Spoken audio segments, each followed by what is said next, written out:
انا ما متش بالهرسة زي ما بيقولوا. انا مت نتيجة خطأ طبي عن طريق الخطأ. الدكتور هو بيعمل لي منظار عشان يعرف ايه سبب تعبي. المنظار خدش احدى الاوردة، ادى لحدوث نزيف حاد، وده كان سبب وفاتي. انا عبد الحليم حافظ الفنان المعروف. تعال احكي لكم حكايه النهارده من اول ولادتي لحد وفاتي. انا اسمي الحقيقي عبد الحليم علي شبانه. اتولدت في قريه صغيره اسمها الحلوان، وكان عندي 4 اخوات. انا عشت حياتي كلها يتيم. والدتي توفت بعد ولادتي في نفس اليوم، ووالدي كمان اتوفى وانا لسه في عمر عام. في الوقت ده خالي اخدني اعيش معاه، وكان اسمه الحاج متولي عماشه. هو اللي كان بيصرف عليا، وهو اللي وداني الدراسه، وهو اللي ساعدني في كل حاجه. هو واخويا الكبير اسماعيل، واخويا الكبير كان مطرب وكان مدرس موسيقى. عدت الايام وكبرت ودخلت المدرسه وشفت الاذاعه المدرسيه، وحبيت اكون واحد منهم، وفعلا نجحت في ده. طبعا بعد نجاحي كنت رئيس للفرق الموسيقيه الموجوده في المدرسه. بعد نجاحي في الاذاعه المدرسيه كان كل هدفي في الدنيا ازاي ادخل واكمل مجالي وحلمي في مجال الموسيقى. وفعلا دخلت معهد الموسيقى العربي، ودخلت قسم التلحين، وده كان في 1943. وفي الوقت ده قابلت الفنان الكبير كمال الطويل، وانا كنت في قسم التلحين والفنان كان في قسم الاصوات والغناء. كملنا دراستنا مع بعض لحد ما اتخرجنا من المعهد. في الوقت ده جالي فرصه سفر للخارج تبع الحكومه.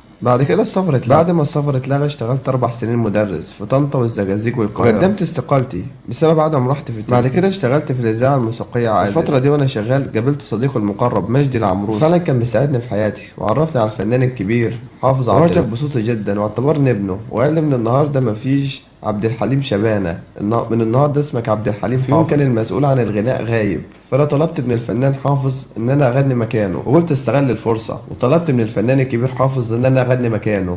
بس للاسف الناس اضطهدتني جدا جدا جدا، وصوتي ما عجبش حد. بس هو قال لي ما تزعلش ولسه الفرص قدامك كتير. وفعلا كنا في حفله تانية وغنيت، بس برضو الناس ما عجبهاش الصوت. وبعد كده غنيت اغنيه اهواك، ودي كانت فعلا بدايه النجاح في حياتي. الناس حبت الأغنية دي وحبتني وحبت الملحن، ودي كانت بداية النجاح الحقيقي في حياتي. أنا عملت في حياتي كلها 378 أغنية، منهم الناجحة ومنهم المتوسطة. فعلا نجحت واتلقبت بالعندليب، وعملت حفلات كتيرة جدا، وغنيت قدام الرئيس الراحل جمال عبد الناصر. من ضمن حفلاتي كانت بره مصر، وكان حضور 8000 فرد، ودي كانت حاجة في وقتها تاريخية. غنيت للثورة، والناس كانت بتاخد الأغاني بتاعتي بتعملها شعائر في الثورة. وكل يوم كنت في نجاح أكتر من التاني، لحد ما جيت في يوم تعبت. كنت بنزل باستمرار، حاولت اتعالج في اماكن كتيره جدا، سافرت بره مصر وحاولت اتعالج في مصر، لحد ما جيت في يوم وحد اعرض عليا ان انا اسافر لندن للعلاج. قال لي الدنيا هناك متطوره واكيد هيلاقوا حل ليه. وفعلا سافرت. وفعلا اول يوم سافرت لندن كان استقبال، وكان الدنيا مفيش اي حاجه وما كشفتش. تاني يوم الدكتور قال لي لازم اعمل منظار علشان اشوف حالتك. وهو بيعمل المنظار خدش وريد من الاورده. بسبب خدش الوريد ده حصل لي نزيف، كنت بنزف من بوجي ومن مناخيري، حتى من عيوني كنت بنزف. الدكتور قال لازم نحط بالونه عشان نوقف النزيف ده، بس للاسف